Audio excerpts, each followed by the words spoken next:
Walking ಮಾಡುವ ಮೂಲ ಉದ್ದೇಶ ಅರಿತುಕೊಂಡು ಉತ್ತಮ ವಾಕಿಂಗ್ ಪ್ರಾರಂಭಿಸಬೇಕು.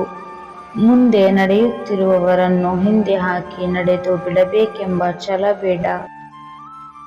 ಕಿವಿಯಲ್ಲಿ ಇಯರ್ಫೋನ್ ಧರಿಸಿದ್ದರೆ ಹಾಡು ಮಧುರವಾಗಿರಲಿ, ಧ್ವನಿ ಸಣ್ಣದಾಗಿರಲಿ.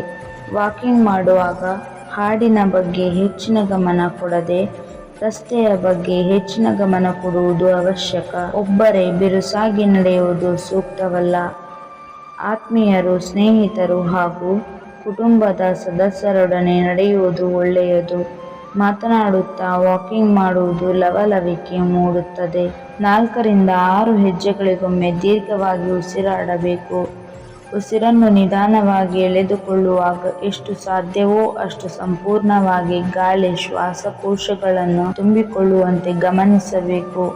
ಇದ್ದಕ್ಕಿದ್ದಂತೆ ನಡೆಯುವ ವೇಗವನ್ನು